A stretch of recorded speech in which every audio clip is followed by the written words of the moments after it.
Auspicia este programa Editorial Sudameris. Libros para leer mejor. Encontrá tu próxima gran lectura y descubrí el placer de comprender el mundo. Radio Cultura presenta El País y los Escritores, un programa de la Sociedad Argentina de Escritores. Todas las voces, todas las letras, un espacio federal para la libre expresión. Un recorrido por adentro del país buscando conocernos mejor. Una hora con buena música y muchos talentos. Una idea de Ricardo Benítez. Producción Viviana del Río. Conducción Dr. Edgardo Miller. Si digo que te levantes es porque creo y siento en tu reacción. Y es que sentado en ese lugar no te puede ver nadie. Este es el capítulo 547 del País y los Escritores. Bueno, 11ª temporada. Vamos a entrevistar a un periodista, escritor, investigador, un hombre realmente muy valioso para el periodismo nacional, porque ha hecho trabajos excelentes. Ya estuvo en este ciclo, ha escrito conversaciones con Néstor Vicente, de Izquierda Unida, Gorriarán, La Tablada y la Guerra de Inteligencia, AMIA, el atentado, quiénes son los autores y por qué no están presos, Ultramar Sur, la última operación secreta del Tercer Reich, Narcos, banqueros y criminales, también uno de sus últimos trabajos, creo que es de los que ha publicado, son algunos estos, él es Juan José Salinas. ¿Cómo te va? ¿Qué tal? Buenas noches, Juan José, ¿cómo estás? Buenas noches a toda la audiencia también. Los últimos libros míos, que en realidad son tres, pero son dos en realidad. Porque está el que escribí después del suicidio de Nisman, que se llama Caso de Nisman, Secretos Inconfesables, donde abordo además el tema que para mí es crucial del atentado a la Embajada de Israel. ¿Por qué digo que es crucial? Bueno, porque se lo tiene la Corte Suprema, lo tiene cajoneado y está sentado arriba y no deja que nadie lo mira, porque intuyo que es más fácil que, todo lo que sé, que es más fácil que la tabla del 2, y se ve perfectamente quiénes y por qué y cómo pusieron la bomba adentro de la Embajada de Israel. Y luego ese libro se continúa con otro, que en realidad era el mismo, que se llama La Infamia, que es donde se aborda más precisamente el tema del atentado a la Mutual Judía, 2 años después. Y el último, que lo escribí en colaboración con un compañero fallecido, Rafael Cuyen, es el golpe que duró más de 3 meses y que aborda todo lo que pasó desde el bombardeo de Plaza de Mayo hasta la caída de Perón, y un poco después. Bien, el de Gorriarán lo escribiste con un compañero tuyo, si no me equivoco. Julio Villalonga, Con que Julito. vivía acá 2 cuadras, falleció hace 2 años. ¿Falleció Julio? Ah, mira vos. Sí, falleció. Tuvo un cáncer de cerebro bastante fulminante. Vos sabés que con él hicimos la guerra de Perú y Ecuador. Yo fui por Canal 9 y él por Telam. Y si pasamos 15 días fabulosos, un tipo bárbaro, Julio. Bueno, que paz descanse. No sabés los problemas que tuvo. Yo estaba en Telam también en esa época. Y los problemas que tuvo Julio y toda la redacción, digamos, entre progre, de izquierda y peronista. Claro. Peronista de verdad. Porque Julio contó que los fusiles FAL que la Argentina le había vendido a Ecuador, a espaldas de Perú, que era nuestro aliado, eran muy sospechosos. Y realmente eran fusiles que habían estado usados y que Menem los había mandado a refilar, ¿no? A limar para que parecieran nuevos, y esto había provocado un escándalo. Y entonces el servicio de inteligencia querían averiguar de dónde Julio había sacado el dato, sin ir, que era una pavada, porque era cualquier argentino que conociera cómo se hacía la colimba acá, sabía que el arma de reglamento era el fusil argentino liviano, y que era de origen belga, pero que de todas maneras debía estar bastante claro que esos fusiles que fueron a Ecuador venían de acá, de la Argentina, ¿no? ¿Sabes cómo Y hubo mucho lío. se descubrió? Nosotros teníamos pautado ir al frente, habíamos pactado con los ecuatorianos para ir al frente de batalla, y el día que llamamos para terminar de arreglar el viaje, desde el hotel nosotros parábamos Villalonga, Carlitos Ventura, que era su fotógrafo, Luisito Constantini, mi camarógrafo, y yo parábamos en el hotel de Tumbes. Y las operadoras, cuando llamaron al colegio militar de Machala, los insultaron los ecuatorianos, y entonces cuando nosotros fuimos, no nos esperaron, se fueron. Y otra gente se ofreció del ejército y nos llevó. Cuando llegamos al lugar donde estaba pactado, se baja un mayor con una pistola desenfundada que nos quería fusilar a los 4 por traidores. Entonces interviene Román Gallardo, o Gallardo Román, que era el jefe del ejército ecuatoriano, y bueno, allí se hace un poco, se calma la situación, y entonces decidimos hacer, el mayor era Badilla de apellido, decidimos hacer una fotografía y una nota, y viste que Carlitos Ventura es un artista, entonces lo pone al comandante en jefe de las fuerzas ecuatorianas, ministro de Defensa, en el medio, y dice, vengan, pone 5 soldados de cada lado con los fusiles FAL. Cuando yo veo los fusiles FAL, lo miro a Villalonga, le digo, estos son FAL, yo los conozco, estos son FAL, yo los usé, estos son FAL. Bueno, ahí hacemos la nota y la fotografía. Esa fotografía que hizo Ventura terminaron en la causa de venta de armas que llevaba el juez Urso.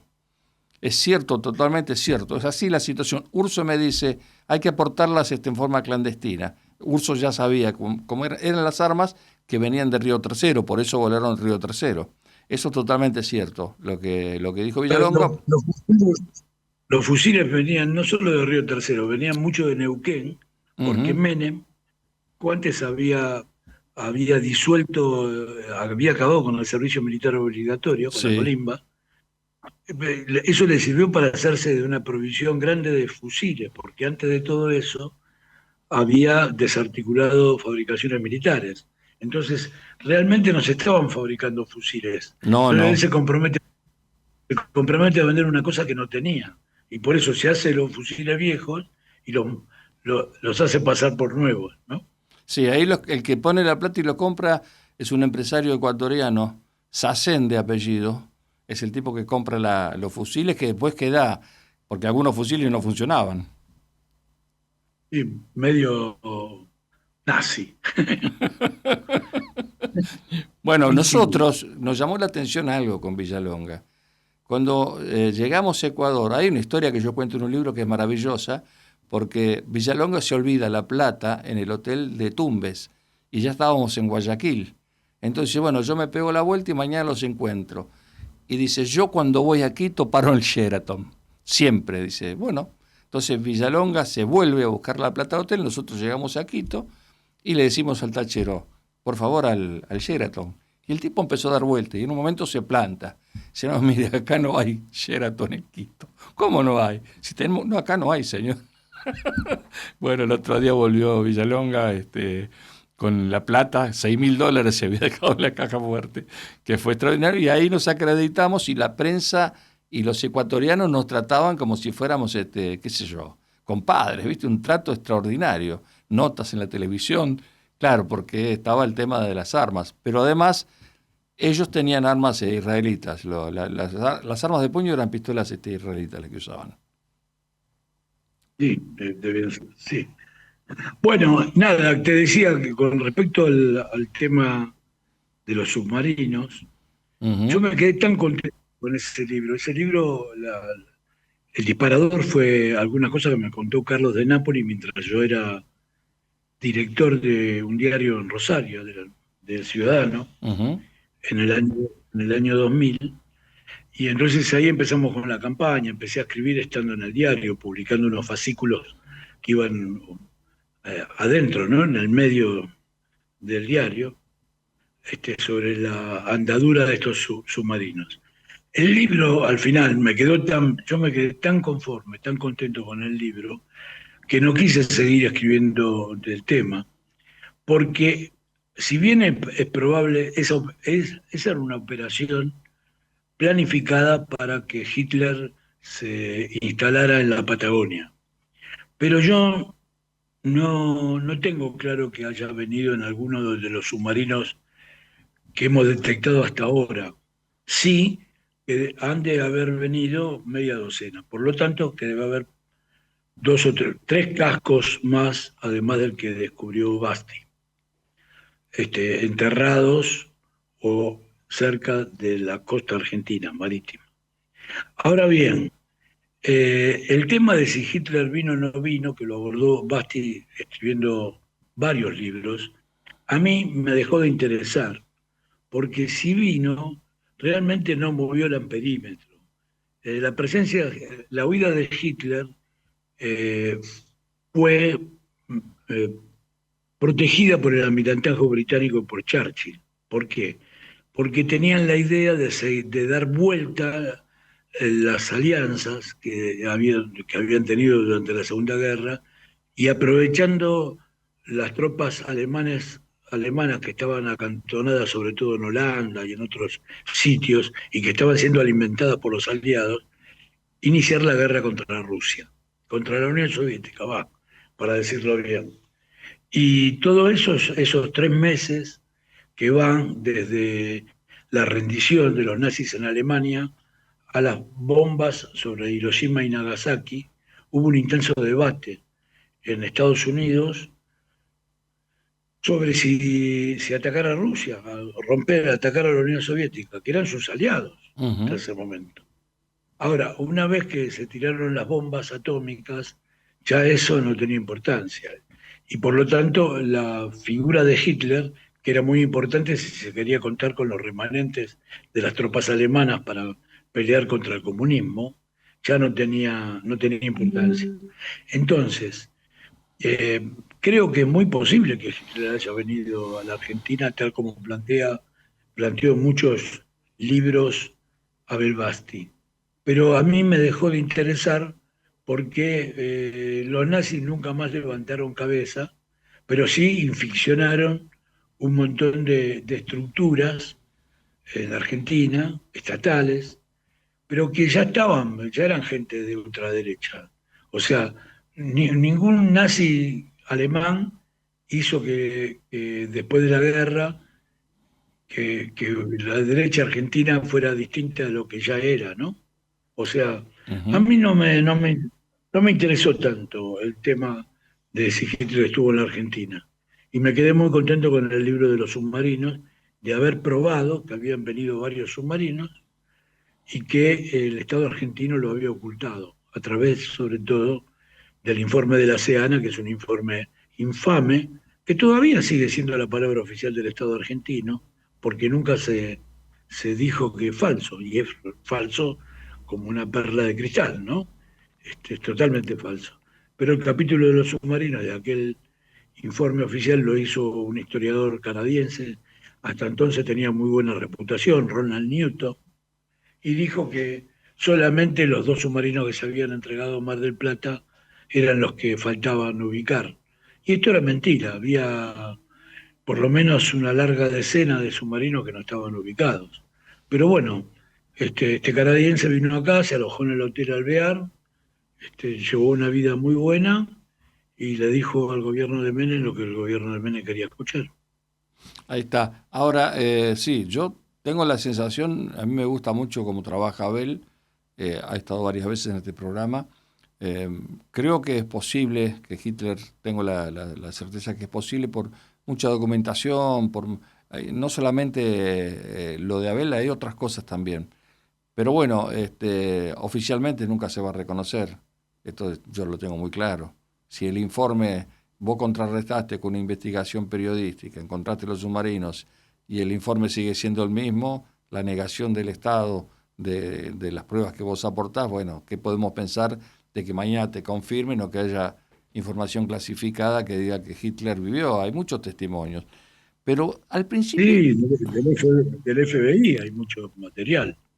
Pero vos fíjate que, por ejemplo, mientras hacíamos el libro, lo que logramos descubrir era que uno de los submarinos alemanes que venían para acá, seguramente el U-977, que es el que se entregó segundo en la base naval de Mar del Plata, había hundido, torpedeado un crucero brasileño que estaba sobre la línea del Ecuador, formando fila con otras naves de guerra norteamericanas, porque estaban, en aquella época no había radares suficientes instalados, entonces estaban monitoreando y guiando a los aviones de Estados Unidos que abandonaban Europa, donde ya había terminado la guerra, para ir ora a Japón o volver a su casa, ¿no?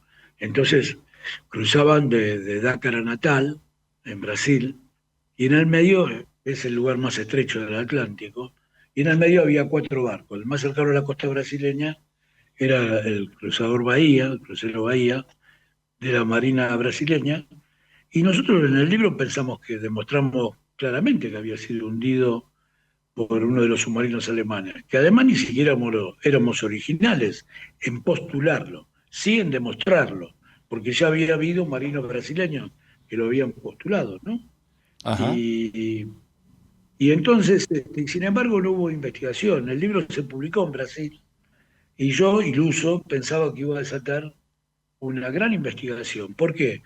Porque hay familiares había familiares todavía de los muertos de ese barco, los brasileños, de los cuales la Marina brasileña tenía muy mala conciencia, porque la verdad es que del torpedo que le dio el crucero habrán muerto unos 100 Ujú. marinos, pero después casi más del doble murieron después porque quedaron en lanchas, en botes, con muy poca agua potable, boyando en medio del mar, en medio del Ecuador, y la sed los volvió locos, muchos se suicidaron tirándose al agua y se lo comieron los tiburones, en fin. Y entonces quedó la mala conciencia porque el rescate había sido ineficiente y tardío, ¿no? O Ajá. sea, habían encontrado, los pocos sobrevivientes que se encontraron, se lo habían encontrado pasados ya 8 días de eso. Claro, Y creo mucho. que, bueno, esa mala conciencia hizo que no se investigara. Esto pasa con muchas cosas. Algún día se descubrirá que los atentados, la Embajada de Israel y Alamia, o sea, ya hay mucha gente que lo dice, pero digamos, quizás se pueda establecer que tal como fue, que no hubo ningún coche bomba y por lo tanto no hubo ningún suicida, y menos de Hezbollah, y que las bombas fueron puestas con el gran protagonismo de una banda de policías federales, que aparece muy bien en la serie Yo de sí. Burman. Ujú. Sí, en la primera temporada sobre todo aparecen perfectos. Y entonces se va a descubrir y que, sin embargo, la verdad oficial es otra, que fue Hezbollah, que fue con una camioneta bomba, que detrás de ellos estaban los iraníes, etcétera, etcétera. Y bueno, todo esto es mentira. Y sin embargo, ahí están. Bueno, mirá, dos cosas. Yo fui el primero que entrevistó a Tejeldín. Tejeldín, cuando va a declarar, eran tres. Nishkaner, que era creo que era mecánico, Jones, y que Jones, Ariel Niscano, sí, que era judío, claro, Jones y lo, y Tejeldín. lo torturaron, lo Cuando, torturaron. en vez de salir por la Alcaidía el día que van a declarar, salen por la puerta tribunal. Y yo me quedo con el último. El último este es el DIN. Me quedo solo con la. Sí. Y lo corro y me dicen, mira, yo no tengo nada que ver. No, yo en la camioneta no existe. Hicimos un notón corriendo desde la puerta tribunal hasta la Alcaidía, donde lo subieron en la camioneta. A tal punto fue ver la nota que Raúl Colman nos pidió autorización y publicó. La cara de Teselín se dio a conocer a través de la nota que hice yo. Ahora, te cuento de la segunda. Yo llegué a los 10 minutos del atentado. Iba para el canal y me desviaron. Cuando yo llego, el local de telas que estaba al lado estaba entero. Y el asfalto, la calzada estaba completa. Hay una foto que publicó la revista Gente, que estoy con el micrófono relatando, sobre ese lugar que después aparece el pozo. ¿Pero por qué aparece el pozo? Porque se derrumba la casa de telas, se hace una montaña y después, cuando retiran con la retroexcavadora, ahí hacen el pozo. Ahí hacen el pozo. Es decir, yo coincido con vos porque, bueno, yo tuve 50 horas sin moverme de ese lugar e investigué mucho. En eso coincido con vos. Y hablé mucho con Miriam, con Lewin, hicimos varios programas respecto a Yossi, que, bueno, ahí hay digamos, está muy claro la participación de la Policía Federal, como también ahora, en los últimos tiempos, también se descubrió que la matanza de los palotinos tuvo que ver con la bomba de los curas palotinos de Belgrano, de San Patricio, tuvo que ver con la bomba de Coordinación Federal. Tal cual. Tal cual. Ahora, Sí, y además no hubo ningún pozo, ningún cráter en Lamia, al punto de que para explicar la desaparición, que nadie haya visto ninguna camioneta en la calle Pasteur, como no se había visto tampoco en la calle Arroyo, ¿qué se dijo? Se había desaparecido por la potencia de la explosión, lo cual es un delirio porque nunca ha ocurrido, pero además seguramente la parte de abajo, el falso chasis y los ejes, se habían enterrado. Y Sergio Burstein, familiar cuya ex mujer había muerto ahí, madre de sus hijos, y Juan Lavaqué, un abogado ujú, que tuvo una participación importante el en abogado torno de Canore, ¿no? de Canoredul, de Jacinto Canoredul. Ajá. Se dijo que bueno, que cavaran, que entonces iban a encontrar alguna parte de la camioneta. Si querían decir que la camioneta existía, mejor prueba que cavar algo y iban a encontrar algún rastro, ahí en la puerta, donde había estado la puerta. Y por supuesto, siempre le dijeron que no. Es decir, eh, bueno, son mentiras, y en estos momentos no se puede dilucidar porque además hay una complicidad abierta del sionismo. Fíjense que Israel nunca se presentó como querellante a la causa de la propia voladura de su embajada. Es cierto, con esto no quiero decir ninguna sospecha de que haya sido un autoatentado. ¿Por qué? Porque el gobierno de Israel, si bien encubrió los atentados, no quiso investigar, mejor dicho, tenía motivos valederos para no querer investigar. ¿Por qué?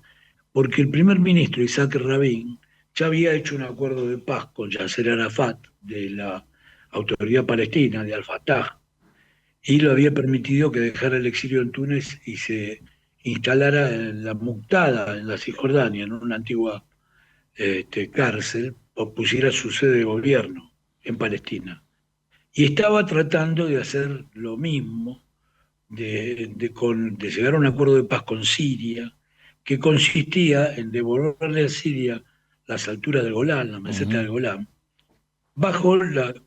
a cambio de una promesa formal del líder sirio, Hafez el-Assad, frente al Consejo de Seguridad de las Naciones Unidas, de que nunca jamás iba a tirar ni siquiera una piedra desde esas alturas sobre el territorio de Israel, lo cual era resistido fuertemente por la derecha israelí, vinculada al servicio de seguridad Shabak o Shin Bet, que había sido desplazada de Cisjordania, precisamente cuando llegó la policía palestina, por cierto, instruida por la CIA. Entonces, la derecha israelí odiaba a Rabin, terminó matándolo, pero está claro que no fue Rabin el que tuviera ningún interés en esos atentados.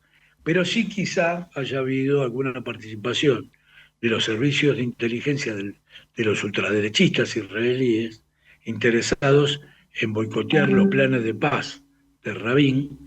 Es posible, porque hay que tener en cuenta que la acusación más difundida, que yo creo que con muchas posibilidades de ser verosímil, era contra Monser Alcázar, por entonces el mayor comerciante privado de armas del mundo y el más buscado por Interpol en ese momento, el de la Embajada de Israel. Y ya Lamia, hay que tener en cuenta que Alcázar, que hoy está preso en Estados Unidos, vendía armas israelíes. De hecho, casi como carta de presentación a la gente que estimaba mucho, le regalaba metralletas, ¿cómo se llaman? La marca, ahora me olvidé, que son las que tiene la policía, acá también la policía bonaerense. Las Ingram no. Las pistolas Ingram, no, las Ingram es norteamericana. norteamericano, sí. UTSI. Ah, sí, claro. Bueno, las UCI, incluso Alcazar le regaló a Jorge Antonio, el financista de Perón, una de estas metralletas enchapado bañada en oro. O sea que era muy habitual que... Entonces quiero decir, Alcazar tenía aliados israelíes y quizá los enemigos de la paz de todos los bandos se hayan coaligado para evitar que Rabin llegara a un acuerdo de paz. De hecho, con sus vecinos. De hecho, desde que Rabin fue asesinado, Israel está gobernado por la ultra derecha. Es cierto, yo viajé con Alcazar a Mendoza, cuando vino con el tema del pasaporte. ¿Te acordás que le habían dado un pasaporte en Argentina? Entonces, una cosa insólita, le ponen un avión con primera para que él viaje en primera, y el canal me filtra en el avión. Entonces, cuando yo me acerco, el comisario de bordo me viene a sacar, y Alcazar dice, no, déjelo. Un tipo re amable, me dice, cuando bajemos hacemos las entrevistas que quieras. Y me recorrí toda Mendoza con Alcazar. A mí me impresionó la calidad de vestimenta que tenía. O sea, el tipo vestía, era un modelo de Armani. Un payá era. Totalmente. Se dice Bueno, él era como una especie de ministro sin cartera dentro del gobierno de Hafez el-Assad, porque Siria había atravesado una crisis muy grande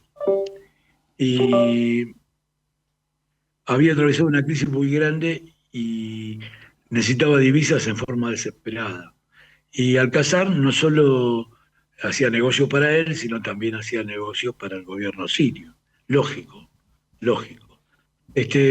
Alcazar está preso en Estados Unidos y dudo mucho que lo dejen salir alguna vez. ¿Por qué?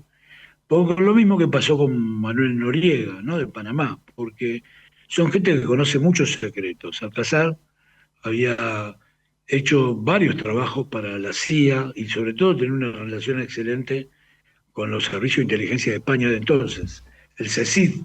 Tenía un trato directo con el jefe del CECID y había entregado nada menos que a la dirección de ETA una vez, vendiéndoles unos pequeños misiles, unos cohetes, que tenían un ubicador para que los pudieran ubicar después. Con lo cual se había llegado a una fábrica de muebles, creo que en Francia, y ahí habían detenido a gente muy importante de ETA, ¿no? O sea que... Y él había hecho otro trabajo también para los gringos, porque él, como para mantenerse como traficante privado, impune, eso era porque tenía relación con muchos servicios de inteligencia. Totalmente. Y bueno, al final lo entregaron. Sería interesantísimo que Alcazar hablara. Pudiera escribir su memoria. No lo creo. ¿Vos sabés que me hace acordar esto a lo de Carlos Ilich Ramírez? ¿Te acordás de Carlos Ilich Ramírez, por supuesto, no? Sí. Carlos el Chacal. Bueno, que también tenía muchos secretos y finalmente lo entregaron. Si te parece, hacemos una pequeña pausa y en instantes seguimos con la parte final de este programa. ¿Estás de acuerdo? Dale, perfecto. ¿Buscás respuestas legales claras? Estudio Jurídico Gattari Lex. Especialistas en defensas penales, sucesiones, divorcios, derechos reales y contratos. Protege tus derechos con los mejores. Comunicate al 11 55 62 6431. Horarios de atención: lunes de 16 a 19, miércoles de 10 a 13 y de 16 a 19, jueves de 10 a 13 horas. Estudio Jurídico Gattari Lex, respaldando tu tranquilidad.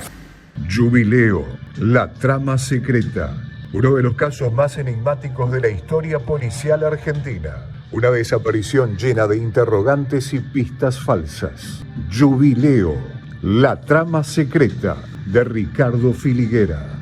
Una edición de Sudameris Libros. En venta en todas las librerías del país y Mercado Libre.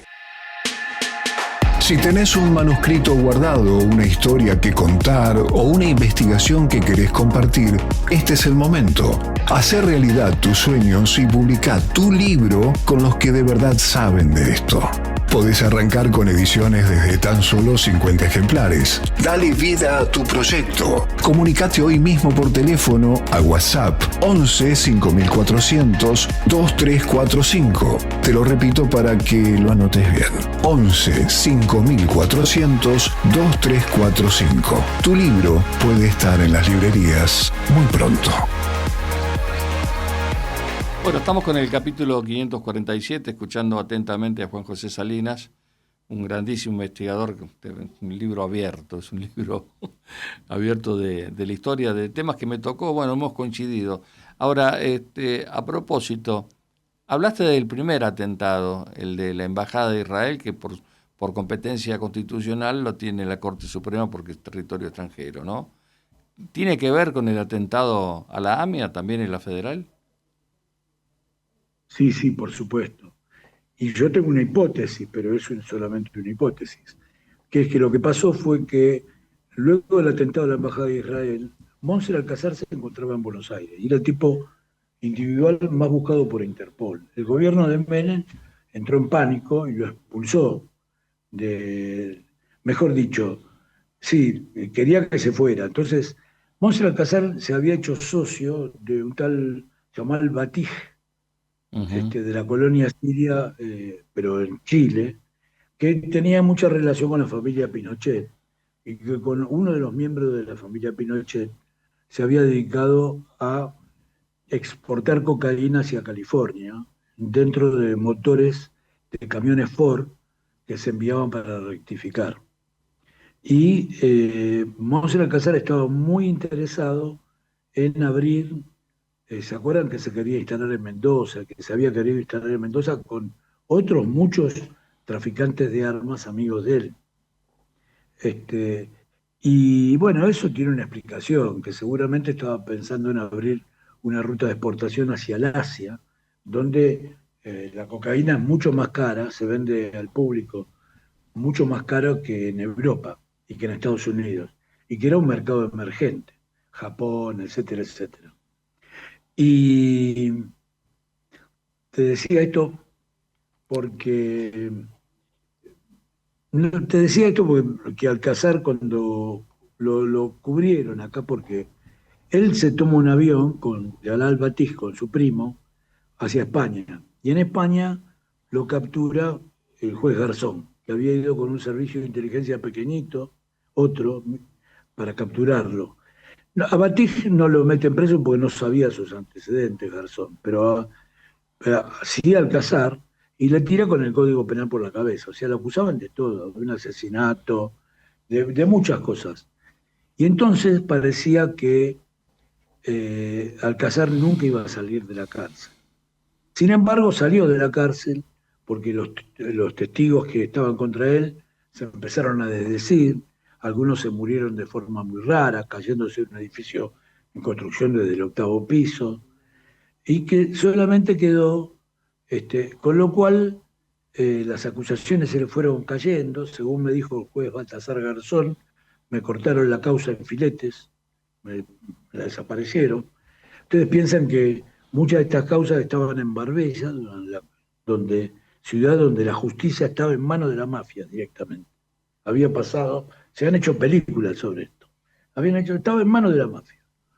Y entonces la mafia le devolvió todo. A Alcázar le habían encontrado una decena de coches robados de lujo en su garage del Palacio Mifadil y se lo devolvieron, por ejemplo.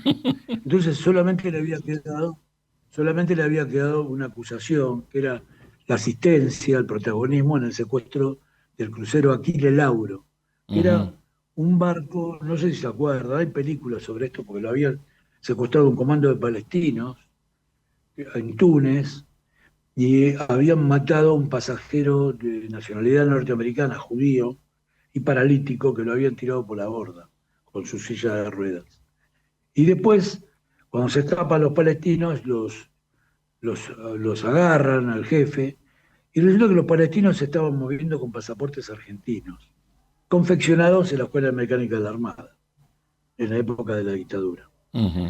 Y bueno, al Casar lo acusaron de haberle proveído armas a este comando, pero resulta que finalmente lo dejaron libre en diciembre de 1993,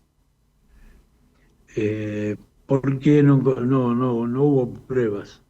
Y bueno, vino el atentado de 1994. Si ustedes piensan que el atentado de la Embajada de Israel, la motivación principal fue recuperar dinero que se había invertido en el tráfico de armas a Bosnia y Croacia, porque las armas que iban para Bosnia desembarcaban en puertos de Croacia. Bosnia es un estado, Bosnia Herzegovina es un estado mediterráneo, no tiene costa. Y por lo tanto las armas a veces llegaban a estos raros eslavos musulmanes, que son los bosnios, y a veces no llegaban. Y cuando no llegaban, ¿cómo se reclama que te devuelvan el dinero? Bueno, yo creo que, entre otras cosas, y sobre todo en primer plano, el atentado de la Embajada de Israel fue por problema de dinero en el tráfico de armas a Bosnia y Croacia. Y por lo tanto, cuando Alcázar va preso, nadie paga. Pero cuando Alcázar sale de nuevo, y en el segundo atentado, y ahí yo creo que pagan todo.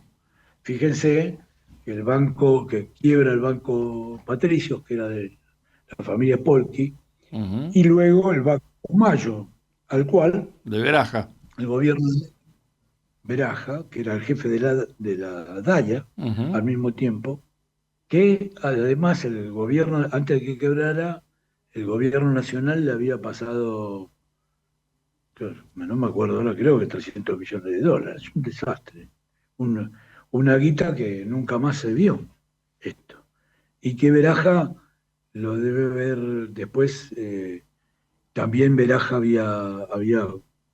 bueno, lo voy a decir rápido, había cagado un montón de gente que había depositado dinero en su banco, que después fue preso por eso. Y Claro. tuvo que ir devolviéndola de a poco, ¿no? Devolviéndola de a poco.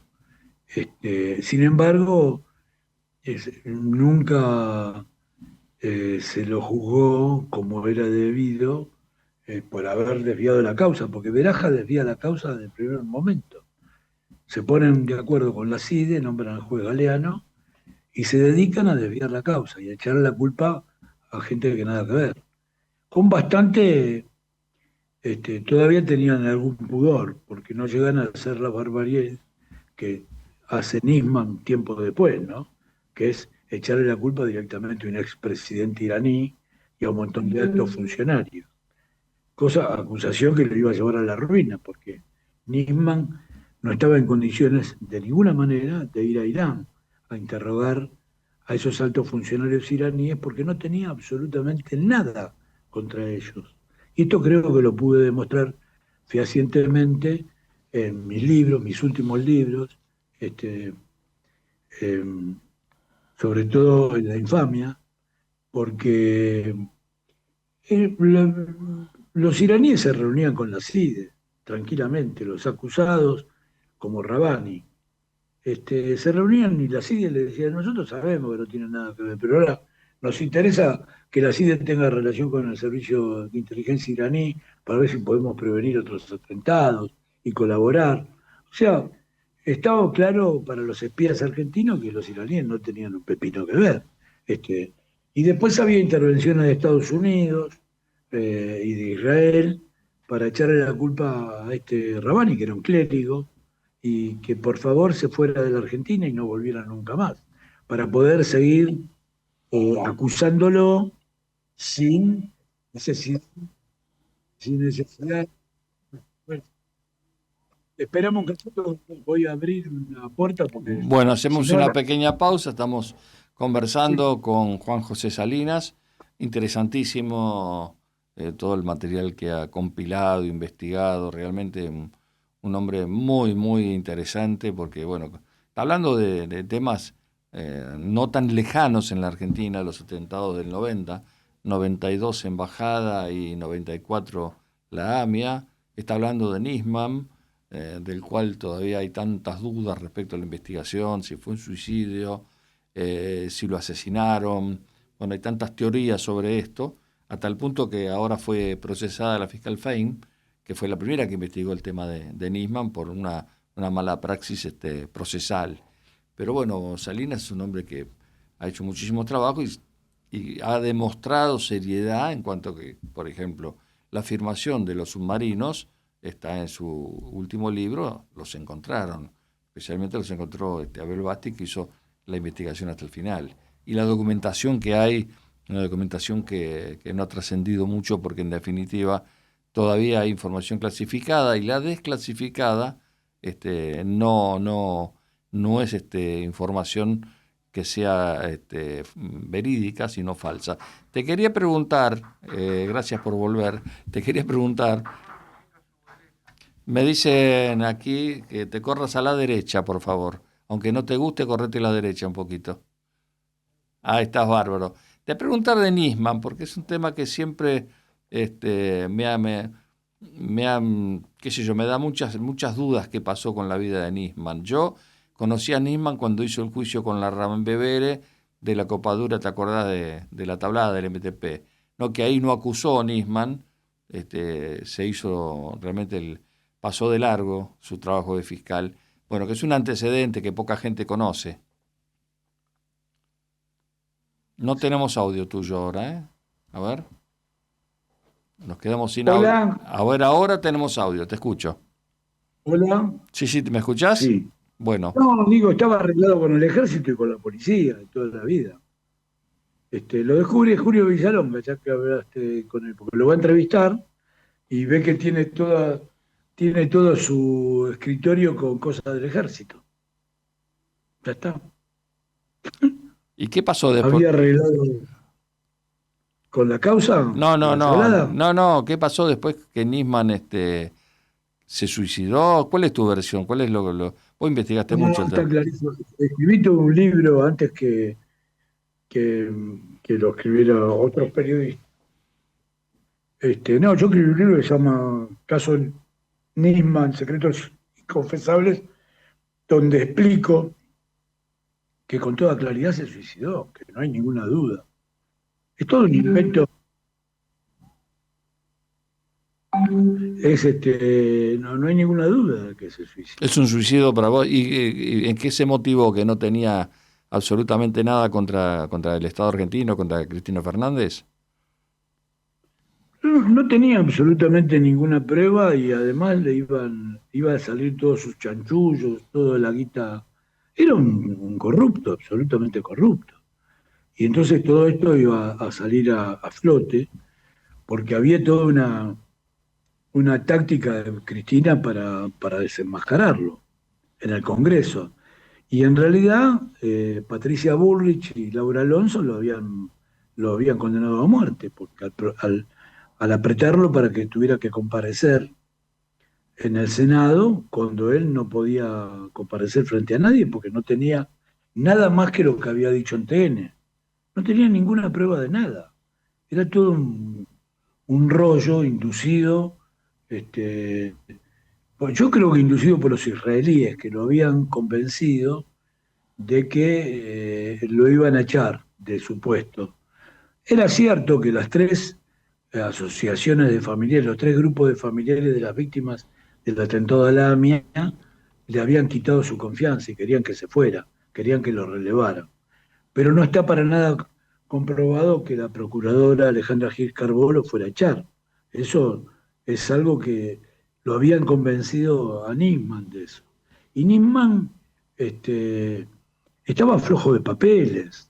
Yo accedí a una módica fama entonces, porque un año antes, o casi un año antes, en una radio, haciendo una entrevista como la que me estás haciendo vos, dije que Nisman no estaba en condiciones de ir con el juez Canicova Corral a Teherán a entrevistar a los funcionarios a los cuales tan livianamente había acusado, porque no tenía ninguna posibilidad. O sea, al sentarse frente a ellos, por ejemplo, ante el expresidente Rafsanjani, si le ponían una cámara de televisión Y Rafsanjani le preguntaba y dice, pero dígame una cosa, ¿usted qué tiene contra mí? ¿Qué acusación? Entonces se iba a empezar un farfulleo, un tartamudeo eterno, que no iba a poder salir de eso. Y por lo tanto, antes de ir a Teherán, se iba a suicidar a lo bonzo. Esto es lo que dije yo. Antes de ir a Teherán, se va a suicidar. Por supuesto, cuando Nisman se suicida, inmediatamente me llama Víctor Hugo, porque alguien le dio el dato. Le debo a esa persona que le dio el dato, que nunca supe cuál era, le llevó la grabación. Entonces Víctor Hugo me dijo, ¿vos habías dicho que se iba a suicidar? Sí, le digo, porque no tiene ninguna prueba de nada.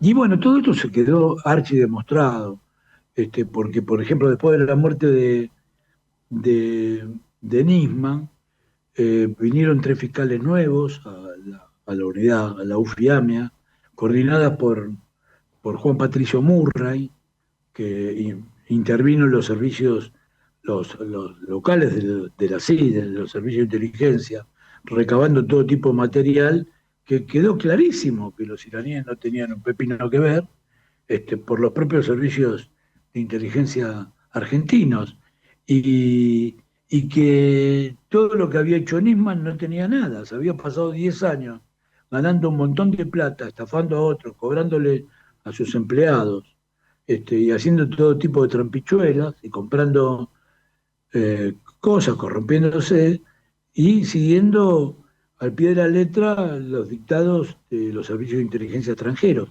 hasta el punto de que hubo un momento que él le daba todo a la embajada de Estados Unidos para que le dijeran, para que los aprobara, y en un momento dado quiso investigar gente de la colectividad siria que había en la Argentina, y desde la embajada de Estados Unidos, voy a ser maleducado de decirlo, pero todo el mundo me va a entender, la embajada de Estados Unidos lo recagaron a Pedro, le dijeron que ni se le ocurriera, y retrocedió en chancleta, o sea que nunca hizo nada para averiguar la verdad de los hechos. Pues sabés que, bueno, yo sí se ve claramente, y eso me lo dijo en este programa Miriam Lewin, que cuando José Pérez, Yossi, el arrepentido, ellos le piden la protección como testigo protegido, pero el día que va a prestar declaración no lo atiende Nisman. A Nisman no le interesó Yossi. Lo atendió. No quería saber nada. Nada. Le dio la categoría de testigo protegido y nada más, pero no le interesó. No, claro, y después lo traicionaron a Miriam y Horacio Lutzky, lo traicionaron de Gabriel Levinas, revelando la identidad de este muchacho, de este Yossi, el espía. José Pérez. No ¿Era José Pérez o no era José Pérez? No, José Pérez, sí era. Era José Pérez. Lo cual quedó claro varias cosas a la vez, ¿no? Que, por ejemplo, es curioso porque los atentados los comete una banda de la Policía Federal que caracteriza a los policías federales. La jefatura siempre fueron muy judiófobas, desde la muerte del coronel Varela a mano de Simón Radowisky, después de la trágica, ¿no? Y es curioso porque pareciera que hubiera una complicidad entre esos policías casi nazis y el sionismo, porque lejos de pedir que se investigara esta banda de policías, las autoridades de la DAIA, que oficia como una vanguardia de la Embajada de Israel, lo felicitaron, lo cual motivó la tapa de un libro de Lutzky, de otro libro también de otro periodista que murió, Daniel Schittman, haciendo énfasis, los dos judíos además, ¿no? Haciendo énfasis en que la DAIA había felicitado y condecorado a gente que muy probablemente algunos de ellos habían participado de los atentados. ¿Por qué Levinas dónde lo traicionó? ¿Dónde lo publica Levinas, la identidad de Yossi? ¿Lo publica él en algún medio? No me acuerdo.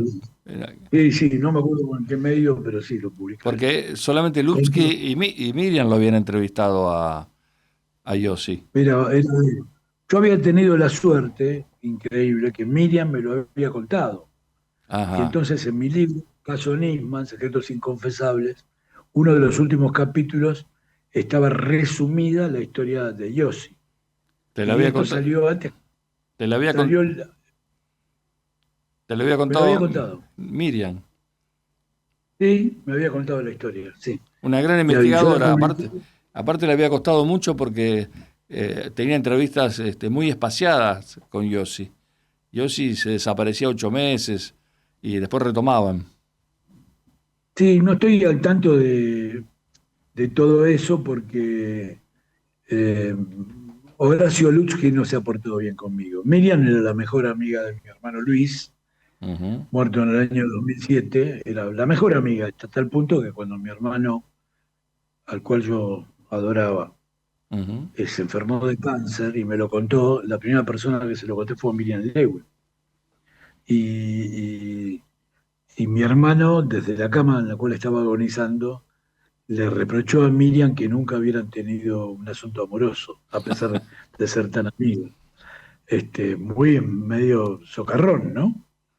Y, pero Horacio conmigo no se portó bien.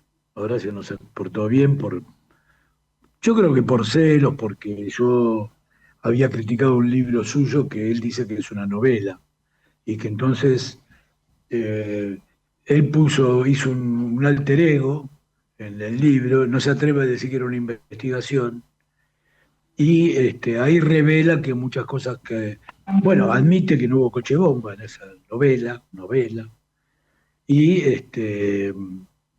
pero yo lo critiqué porque me pareció que era arrugar hacer una novela y encima en esa novela no retractarse de sus acusaciones contra Irán, de las cuales carecía de prueba, porque yo no estoy al servicio de la República Islámica, ni nunca me invitaron a nada más que unos pistachos después de publicar todos mis libros, ¿no?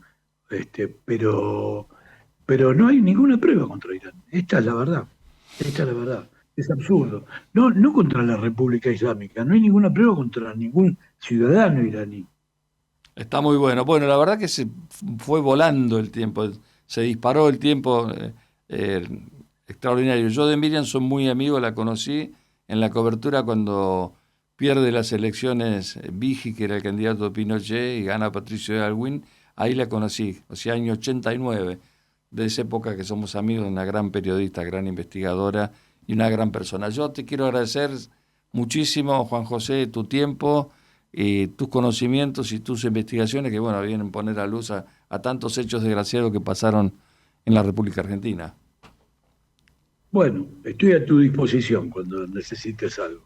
Un gran abrazo. Acordate que mi último libro es sobre la caída de Perón y aborda algo hasta este momento inexplorado, porque también es una continuación de una investigación que hizo el Estado argentino, el Archivo Nacional de la Memoria, cuando investigó el bombardeo de Plaza de Mayo y alrededores. Luego teníamos que investigar qué había pasado hasta la caída de Perón, y eso nunca se había hecho. ¿Cómo se llama el libro? El golpe que duró más de 3 meses. Te dejo porque se me acabó el tiempo. Te mando un abrazo. Muchas gracias. Suerte. Juan José Salinas, investigador periodístico, bueno, hablando de tantos temas, esclareciendo temas, es un hombre muy confiable, muy seguro, ha hecho grandes trabajos. Operación técnica, como es habitual, Nico Giancaglini. Producción, la señora Viviana del Río, investigación periodística, así se dice, Ricardo Benítez Alcántara. Mi nombre es Edgardo Miller. Bueno, espero que hayan disfrutado de este autor de muchos libros, especialmente libros de investigación. Muchas gracias y hasta la próxima. Hasta aquí El País y los Escritores, un programa de la Sociedad Argentina de Escritores. Hasta nuestro próximo encuentro.